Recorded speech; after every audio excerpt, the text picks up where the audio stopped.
Então, hoje, dia 28/7/2023, vamos abrir os nossos trabalhos, levando os nossos pensamentos a Deus e acompanhando esta prece.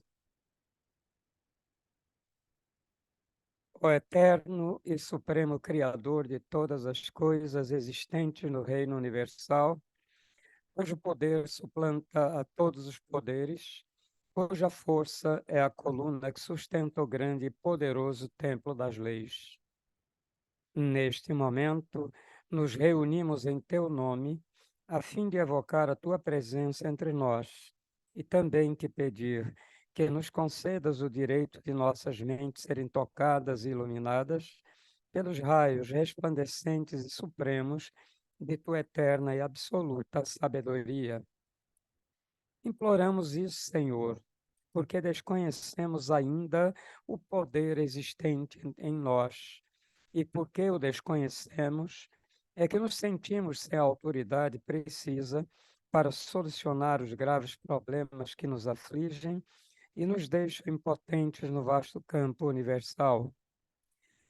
Venha até nós, Senhor, e derrama sobre nós o bálsamo suavizante e curativo de todas as enfermidades, tanto do corpo como da alma. Ensina-nos, Senhor, a libertarmos-nos de todas as mazelas que nos infelicitam no vasto campo material. Toca as nossas frontes, a fim de que possamos melhor compreender as tuas leis e por elas nos regermos. Ilumina as nossas inteligências, as nossas consciências e as nossas razões, para que possamos caminhar sem tropeços nem quedas no caminho que leva à tua eterna e absoluta majestade. Ensina-nos a conhecer as leis, Senhor, para que possamos equilibrar-nos na grande concha da tua justiça eterna e absoluta. Tira dos nossos pensamentos e dos nossos corações, com o teu absoluto poder, todos os sentimentos de ódio, de orgulho, de vaidade, de inveja, de egoísmo e de vingança, e enche-os, Senhor, de toda a bondade, justiça e amor. Ó Supremo Criador Universal, vem até nós neste momento em que estamos reunidos em teu santo nome e conduzi-nos, Senhor, pelo verdadeiro caminho do bem, para que, futuramente, as nossas almas buriladas pelas leis, escoimadas pelos direitos morais, possam atingir, através da longa jornada das encarnações, ao teu reino de paz, de harmonia, de amor, de verdade e de justiça. Confiamos, pois, ao Senhor de todas as coisas, da tua presença entre nós, e temos plena certeza de que, ao nos retirarmos deste templo, obra de teu supremo poder, estaremos curados, completamente curados de todos os males que nos infelicitam, quer na parte material, quer na parte espiritual. E como confiamos na tua presença entre nós, Senhor, a ti agradecemos com os corações limpos e os pensamentos puros, a graça que nos concedestes. Pedimos, pois, mais uma vez a ti, ó Senhor, que nos conduzas ao teu soberano reino de sabedoria, de força e de amor, onde impera a sublime e eterna perfeição. Que assim seja. E assim, em nome do grande arquiteto do universo, Deus Todo-Poderoso, estão abertos os trabalhos virtuais da loja exotérica CBDista, o Trevo Sagrado, subordinado ao culto secreto da Ordem Maçônica do Grande Círculo Branco, invocando neste momento a presença de nossos mentores espirituais, da diretoria espiritual e astral desta loja, bem como os guias, protetores e trabalhadores de todos os presentes, para que deem cobertura aos nossos trabalhos. Declaro assim abertos também na parte material os nossos trabalhos desta noite. Tá para outra parte dos nossos trabalhos.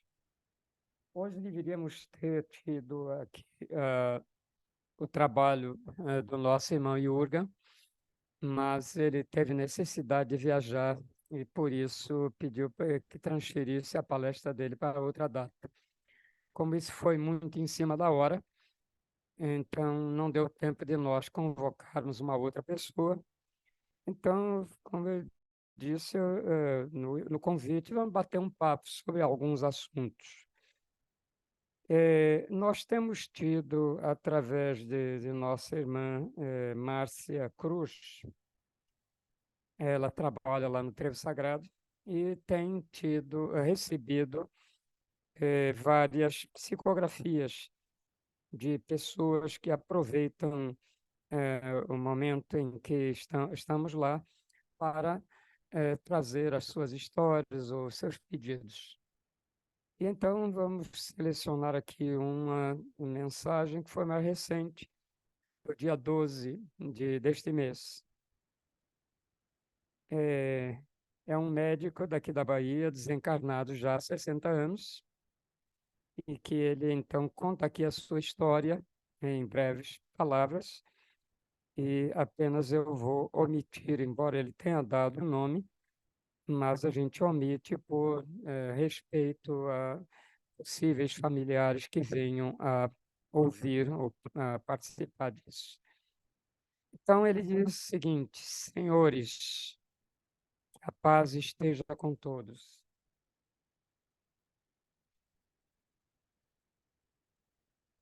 Vou botar aqui um pouquinho maior, porque eu tenho de ler aqui direto, né?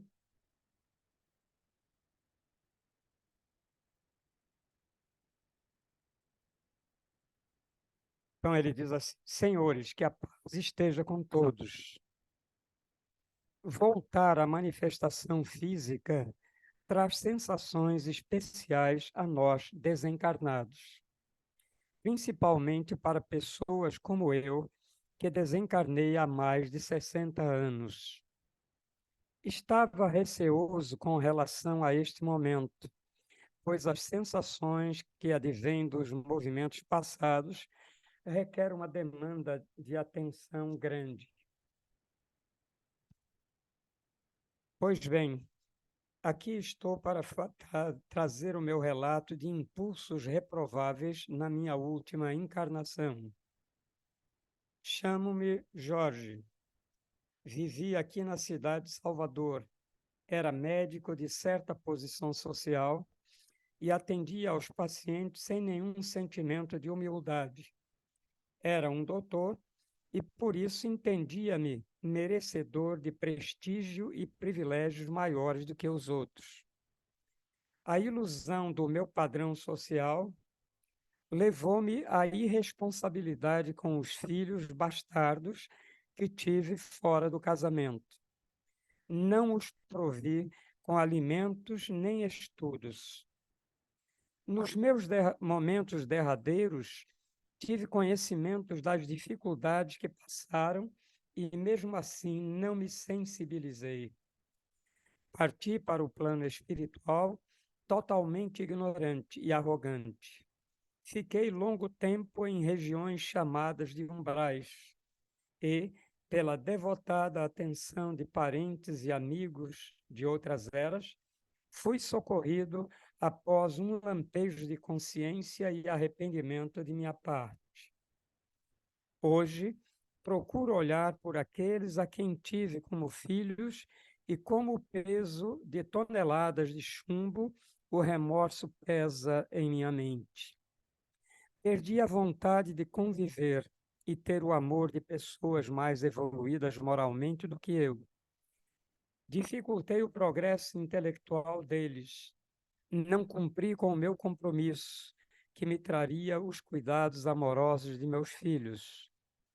O remorso dói, mas é o antídoto para que a irresponsabilidade domine de novo, para que a responsabilidade domine de novo o meu ser. Obrigado pela oportunidade de contar um pouco da minha história de vida, que possa ajudar na reflexão dos irmãos presentes.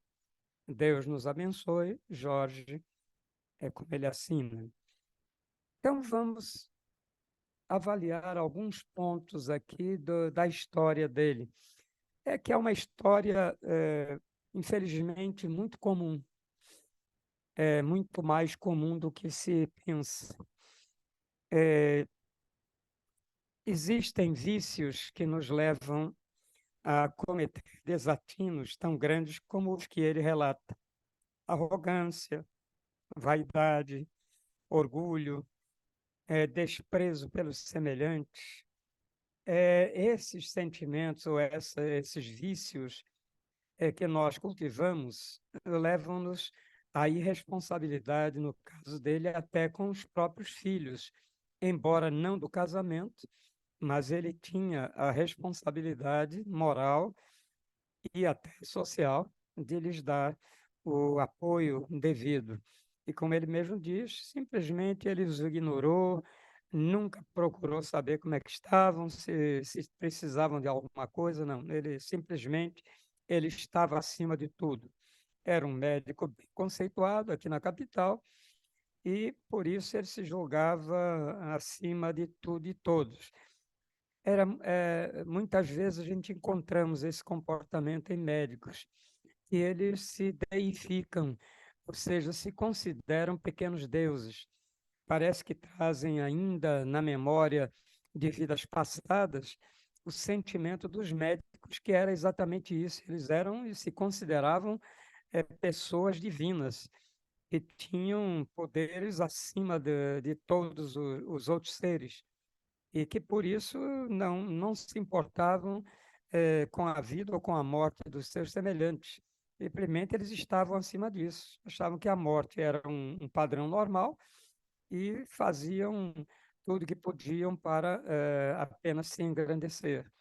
Então, isso é bem mais comum do que se pensa, infelizmente. Mas não é só na medicina, isso pode ser em qualquer profissão, em qualquer meio social onde a gente viva, sempre existirão aqueles que se acham pelo próprio orgulho, eh, acima do bem e do mal. O orgulho, diz o nosso mestre Shebna, que é uma doença da alma, é uma doença que faz com que nós nos julguemos superiores a tudo e a todos, sem que, em verdade, nós o sejamos. E nesse sentimento, ele acaba colocando a ele próprio. Então ele zomba, ri, despreza tudo, porque acha que não existe nada superior a ele. Ele é o centro do mundo. Então essas pessoas são fortes candidatos a, com esse médico, Jorge, passar uma boa temporada nos umbrais, em, descartando os problemas que a consciência pesada lhe trouxe e que o fez navegar por esses umbrais por longo tempo. E, em segundo lugar, a gente pode perceber aí uma outra coisa nesse fato que ele narra. Ele diz que a intercessão de parentes e de amigos fizeram com que ele fosse despertado, com que um lampejo de consciência se acendesse na mente dele e ele pedisse então o socorro que lhe foi prestado imediatamente e ele foi então acolhido para uma colônia espiritual, onde foi tratado e ainda deve estar em tratamento, que 60 anos para o lado de lá, como se fosse 60 minutos, né?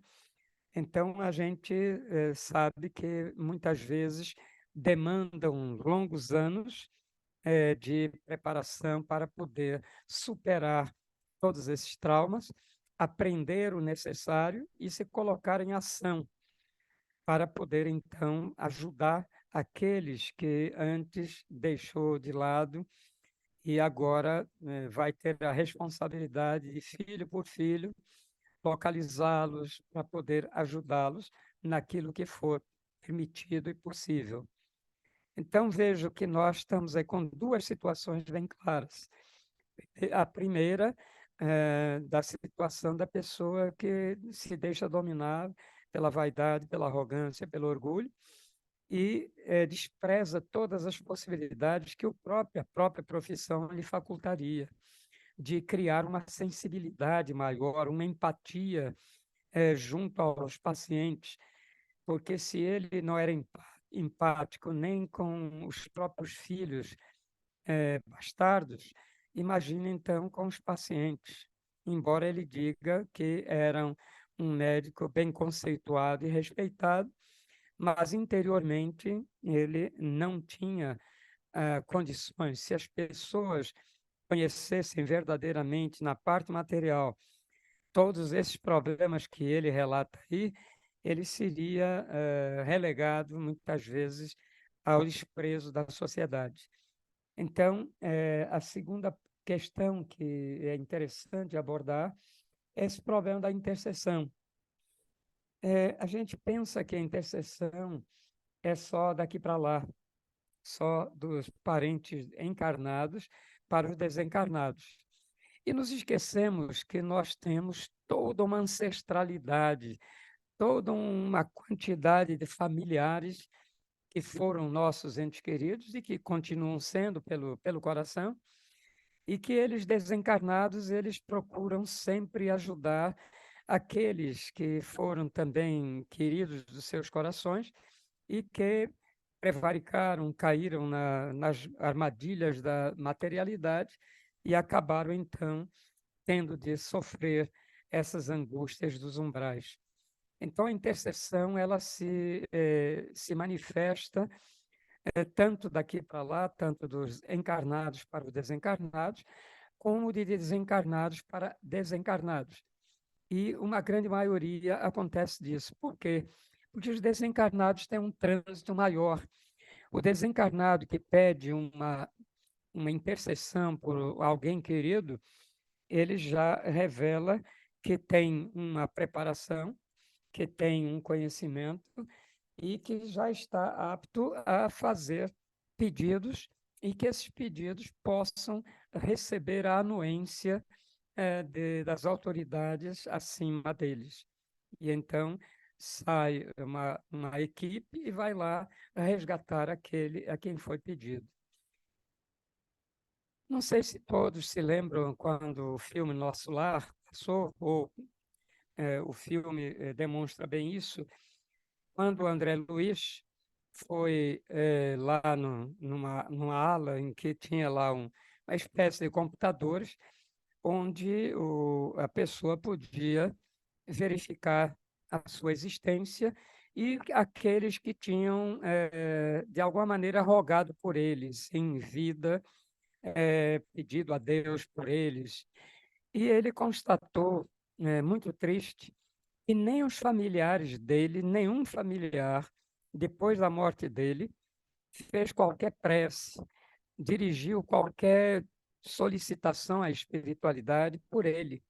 Então, isso denota que ele não construiu laços familiares fortes que levassem os seus familiares a serem também os seus intercessores junto à espiritualidade. E apenas uma pessoa intercedia por ele sempre. Essa pessoa era, no entanto, aquela que ela. Só, só um instantinho, meus irmãos.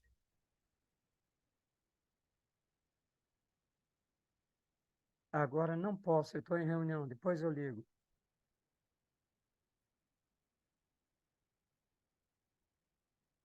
Ok. É que uma pessoa que eu pedi que me ligasse, mas ligou agora, eu não posso atender, né? Então a única pessoa que ele intercedia por ele, sempre rezava por ele, pedia, era uma senhora que o marido era muito doente e que ele atendia com a maior má vontade. Era sempre o último a ser atendido. Quando não tinha mais paciente nenhum para atender, que ele olhava e via aquela mulher e o marido lá esperando para ser atendido. Então ele atendia e tal, mas sem aquela boa vontade.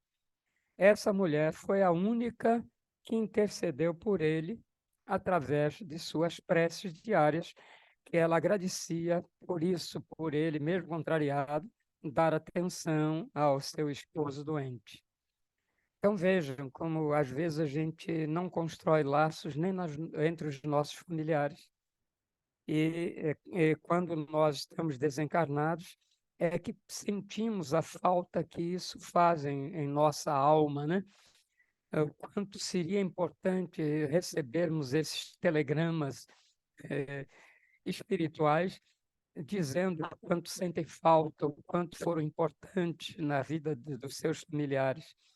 Então, o que é que isso nos leva a concluir? Se quisermos estar do outro lado em verdadeira paz e equilíbrio, temos de preparar a nossa vida espiritual aqui no plano material.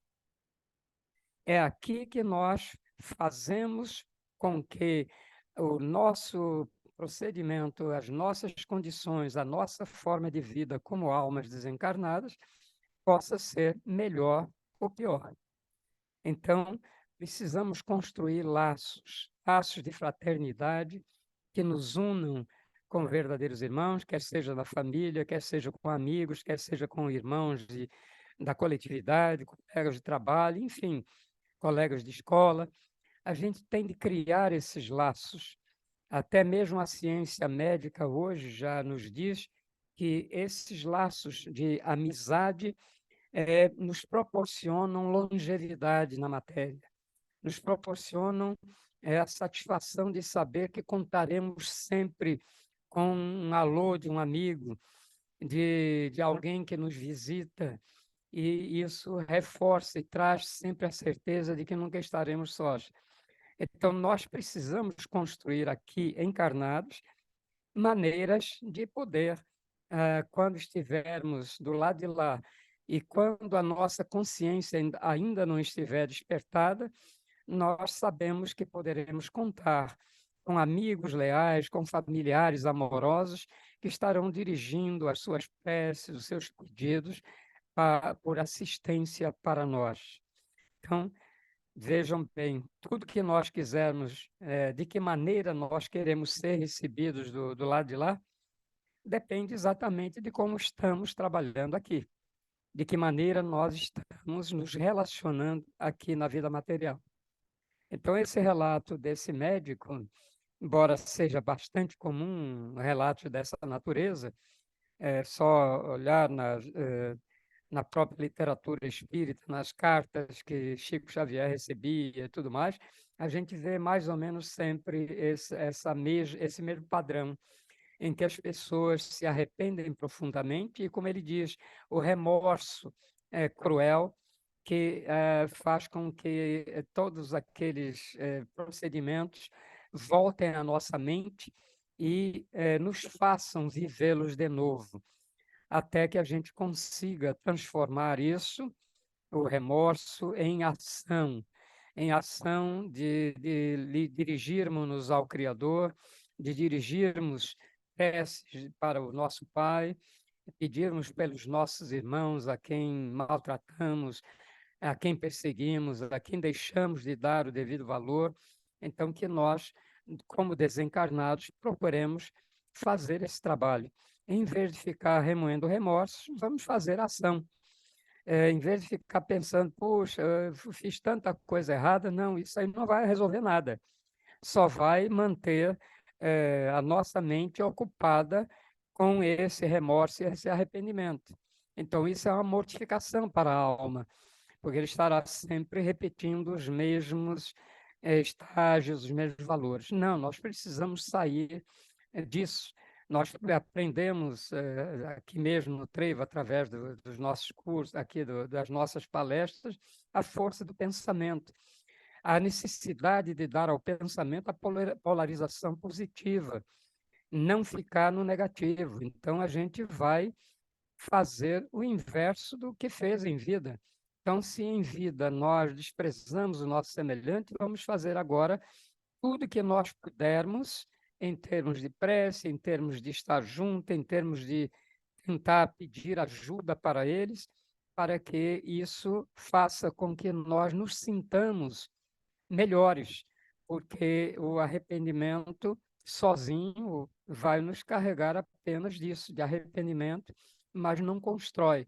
O que constrói realmente é a renúncia a esse estado de arrependimento e de autocompaixão e se colocar em luta para fazer, então, agora, já que não fizemos antes, vamos fazer todo o possível para ajudar esses nossos irmãos. Como é isso?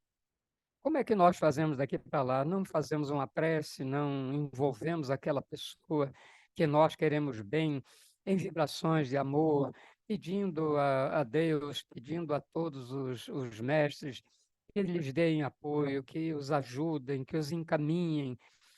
Não é assim que nós fazemos? Então, de lá para cá, a coisa é mais ou menos a mesma. Então, apenas a direção é que é de lá para cá, mas o trabalho é o mesmo. Vamos pedir a todos os nossos irmãos que estejam e trabalham no campo espiritual da Terra, para que façam ajuda àqueles seus semelhantes a quem você negou por vaidade, orgulho, prepotência, o que seja, que você negou o entendimento, negou estar junto e ajudar como devia ter sido. Então, vamos tratar de nos colocar em ação. Ficar parado na rua ou num templo só batendo no peito, minha culpa, não. Não, isso não vai resolver nada. O que vai resolver é a ação contrária àquela que nós cometemos. Então, se vem um pensamento negativo para a gente, o que é que nós fazemos? Vamos alimentar esse pensamento? Não, vamos colocar no lugar dele um pensamento positivo e antagônico àquele. Se o pensamento que me veio é de uma profunda tristeza, eu vou me lembrar dos momentos mais alegres que eu vivi na minha vida e vou me situar naqueles momentos. Então, uma força mental maior destrói a menor. Então, a gente fica no campo mental em que nós quisermos estar. Então, as almas desencarnadas que ficam nos umbrais, elas estão padecendo exatamente por isso, porque criaram tanta coisa negativa que se acham impedidos, que não têm merecimento, que não têm nenhuma condição de pedir nada para aqueles. É só lamentação, choro, ranger de dentes, né? Como o inferno de Dante expressava, né? Então, vamos parar com isso, vamos deixar de ficar nos mortificando pelo que nós fizemos de errado. Vamos nos preparar para tudo aquilo que a gente pode construir de bom, de útil para a humanidade, para todos os irmãos que a gente, porventura, tenha prejudicado. Vamos aproveitar que estamos desencarnados e vamos fazer todo um trabalho. O que não faltam são ajudadores. Todos os mestres espirituais, todos aqueles irmãos que já se colocam como trabalhadores da seara divina, eles estarão sempre à disposição para ajudar aqueles que querem ajudar os seus semelhantes, que deixaram, por vontade própria, ao relento, sem dar atenção. Então, sempre é o momento de reiniciar. Não vamos ficar na beira da estrada lamentando o tempo que passou. O tempo é agora. A construção que nós vamos fazer é o que importa. Veja que ele, o próprio médico, que ele se lamenta do que fez, mas ele já está começando a trabalhar no sentido de encontrar meios de ajudar aqueles que foram seus filhos, que no mundo material ele desprezou. Muitas vezes um desses filhos pode já estar desencarnado, já está até no umbral, e aí ele vai pedir intercessão e vai interceder para ajudar aquele filho que ele não ajudou materialmente, ajudar agora espiritualmente. Então, a vida sempre nos proporciona os meios de nós encontrarmos o caminho de buscar alterar a nossa situação. Se ficarmos apenas como coitadinhos, ai de mim, o mundo todo é contra mim e tal, evidentemente que a gente vai continuar onde está, não vai dar um passo para frente. Então, não adianta isso. As leis divinas não esperam por nós eternamente. Elas vão nos empurrar no momento preciso para que a gente saia do marasmo, saia desse mecanismo de impotência e vá para usar o potencial que nós temos e realizar. A realização está aí para todos. E quem está desencarnado, maior ainda a possibilidade, porque como ele não está mais no corpo denso, o corpo ele tem muitas necessidades, necessidades que são sempre um trampolim para nós escorregarmos para vícios, gula, para beber demais, para isso, aquilo. Então, a gente, quando está fora do corpo, fora, desencarnado, nós não temos a pressão desse corpo físico nos reclamando por necessidades que nós criamos para ele. Então, temos todo o tempo e toda a capacidade para usar a nossa mente para construir aquilo que nós desejamos. Até porque, como nós dizemos lá nos ensinamentos do Trevo, quando estamos desencarnados, nós não evoluímos. Nós aprendemos, nós realizamos alguns trabalhos, nós acumulamos alguns bônus hora pelo trabalho realizado, e esses bônus horas se transformarão em ajuda para uma próxima existência, em um corpo melhor, em um ambiente um pouco melhor para viver. Enfim, tudo que nós fizermos pelos outros, nós teremos sempre o crédito para poder disponibilizar. É como se no banco da eternidade, no banco do Criador, os nossos créditos estejam sempre à nossa disposição em qualquer tempo da eternidade. Todo o bem que fazemos, ele nos acompanha pela eternidade. O mal, não, o mal que nós fazemos, ele é temporário. Ele dura até que nós, como o nosso médico aí, desperte a consciência, entenda o mal que fez e comece então um trabalho para corrigir o mal que fez, fazendo agora o contrário, trabalhando para o bem dos seus semelhantes, especialmente os seus familiares. Então é isso, meus queridos irmãos. Um exemplo como esse nos leva a buscar valores que nós precisamos encontrar em nós para que não fiquemos na beira do caminho reclamando de tudo. Imagine, se Deus já nos deu a vida, que é o bem maior que a gente tem, e é vida eterna, tanto, não para o corpo físico, que ele é temporário, mas para a alma é uma vida eterna. Para os centros do corpo físico também é uma vida eterna. Então, se nós temos isso e temos a eternidade para corrigir os pequenos erros, os pequenos problemas que nós causamos, ou os grandes, então por que que nós vamos ficar presos simplesmente a um passado que nós não podemos ir lá no passado e mudar?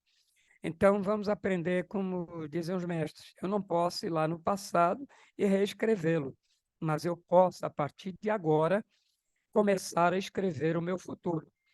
Então, é isso, o convite é para isso, para que nós estejamos prontos para construir um novo futuro.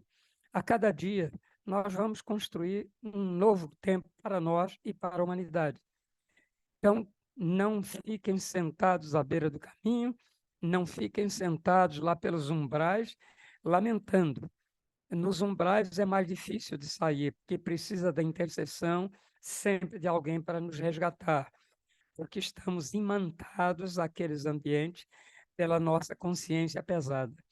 Mas aqui na matéria, não, nós estamos sempre com a possibilidade de recomeçar a cada dia de uma maneira melhor. Então, vamos dizer, como Paranhos sempre diz, quando a gente pergunta, e a Paranhos, como é que você está? Cada dia melhor, meu irmão. Então, ele usa isso como um mantra. Qualquer pessoa que pergunta ele, como é que está? Cada dia melhor. E é assim que nós devemos marchar, procurando ser a cada dia melhores, para que, quando vier o desencarne, não nos pegue nessas situações que esse exemplo desse irmão nos trouxe hoje para a nossa reflexão. Então é isso, queridos irmãos. Pensei até de pegar mais um caso, mas só esse já gastei os 30 minutos aí com ele. Então agradeço aí, peço desculpa por ser um pouquinho corrido, porque eu não tive tempo de preparar previamente, mas de qualquer maneira deixei rolar o sentimento e a inspiração da minha espiritualidade para levar a vocês a verdade do que é esse depoimento desse médico. É uma verdade que muitos de nós iremos viver se não abrirmos os olhos agora para não deixar para amanhã. A partir de agora, construir um amanhã cada vez melhor.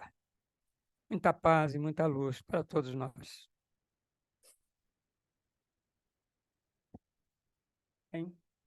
Antes de passar a palavra agora para vocês, vamos fazer o encerramento dessa parte. Vamos levar os nossos pensamentos ao Criador. Nós te agradecemos, ó Senhor, Criador e Dominador de todas as coisas, por teres atendido ao nosso chamado e derramado sobre nós o teu bálsamo suavizante e curativo de todas as enfermidades. Enchestes o nosso ser de teu santo poder e de tua eterna sabedoria. Conservai-a em nós, Senhor, e sempre nos façais dignos dela até o dia de nossa eterna perfeição. Que assim seja. E assim, em nome de Deus Todo-Poderoso, o grande arquiteto do universo, está encerrada a sessão virtual da loja exotérica CBDista do Trevo Sagrado, subordinado ao culto secreto da Ordem Maçônica do Grande Círculo Branco, agradecendo aos nossos mentores espirituais, à diretoria desta loja e também a nossos guias protetores trabalhadores pela assistência que estão nos dando até o final dos trabalhos. E até a próxima semana, se Deus assim nos permitir.